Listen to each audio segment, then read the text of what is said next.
Sejam muito bem-vindos a mais um vídeo aqui no canal, eu sou o Felipe e hoje eu trago pra vocês a crítica sobre a animação mais injustiçada do Homem-Aranha.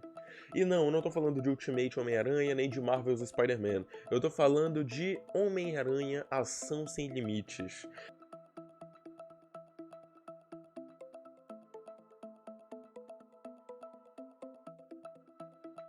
Antes de falar sobre a animação em si, bora pegar o contexto da época, né? A animação ela foi idealizada ali no final dos anos 90 para adaptar a fase do Stan Lee e do Steve Ditko nos quadrinhos do Homem-Aranha.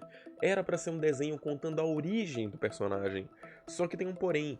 Nessa época, a Metro-Goldwyn, que era a empresa que até então tinha os direitos do personagem no cinema, vendeu esses direitos para a Sony. E a Sony, ao adquirir tais direitos, se viu na liberdade de proibir a Marvel de usar o personagem em qualquer mídia que fosse diferente dos quadrinhos. Eles não poderiam fazer desenho, eles não poderiam fazer jogos, eles não poderiam...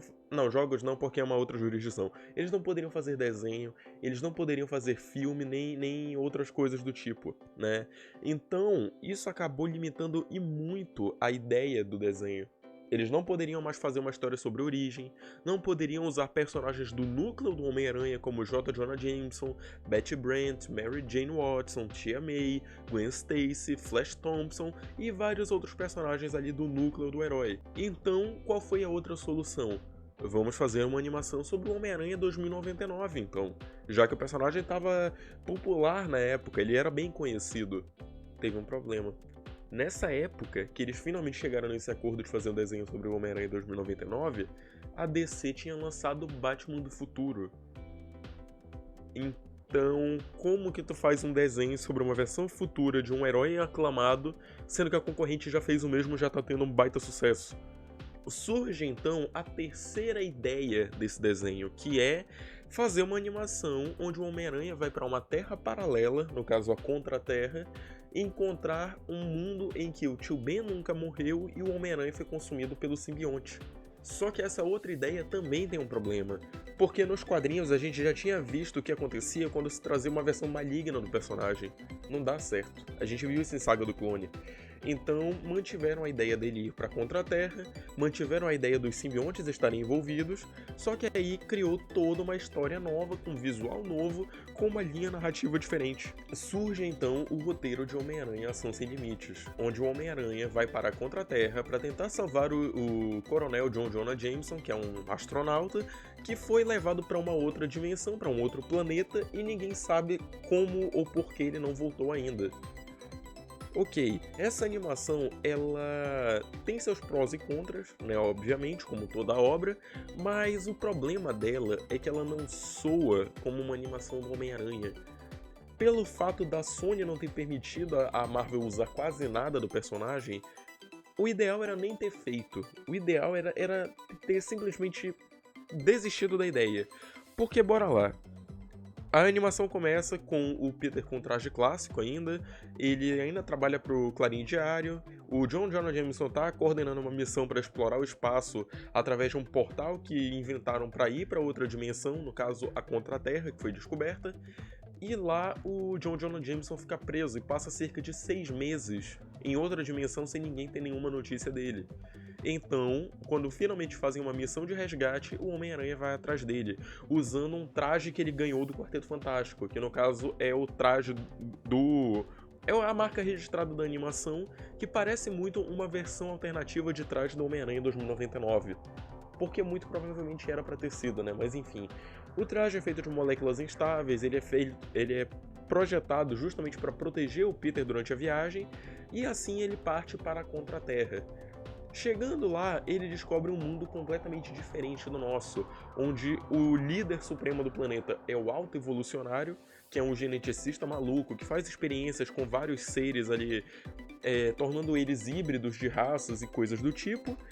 E nesse planeta, os animais tomaram controle e os humanos são um tipo de sub-raça, são vistos como ratos, vermes ou simplesmente lixo. Os humanos são completamente desprezados na Contra-Terra.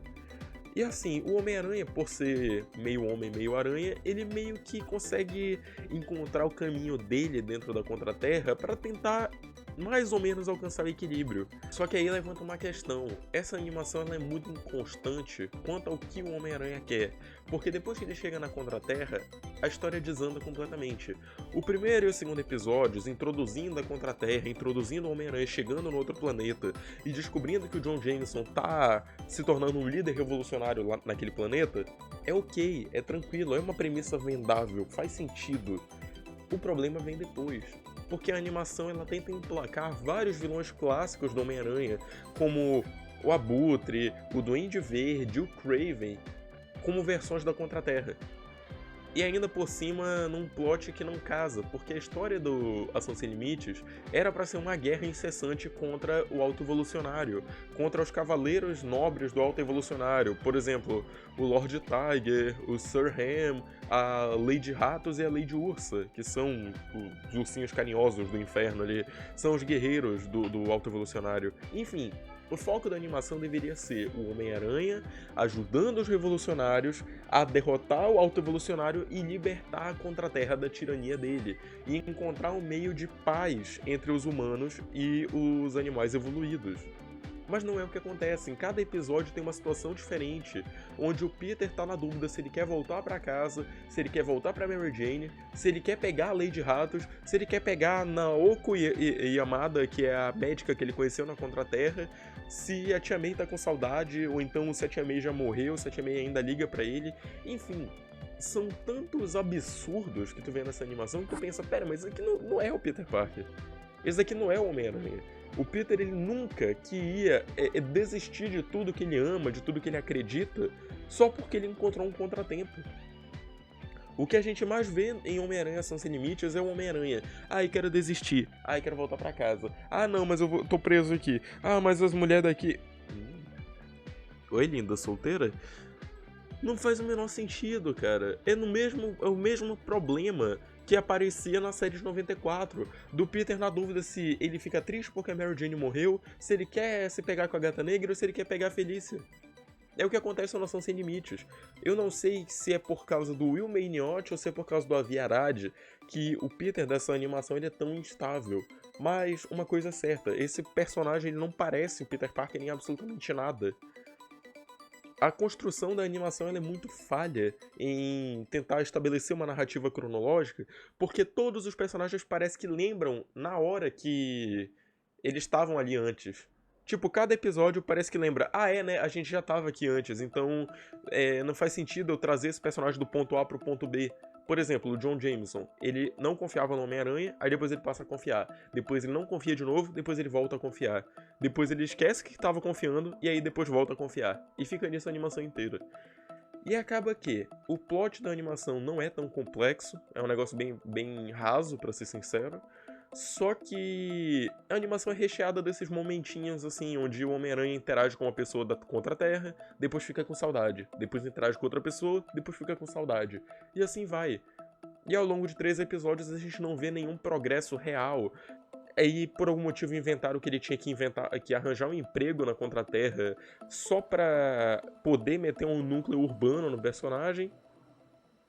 E aí acaba que todo mundo ali começa a odiar o Homem-Aranha, porque o Homem-Aranha tem um monte de atitudes duvidosas, como levar criminosos pra casa da Yamada Jones, e aí nisso acaba desenfreando uma guerra na casa dela, destruindo parte do prédio, sendo que a mulher é médica e ela não tem muita grana pra arrumar as coisas, porque ela já gasta muito com equipamento, enfim.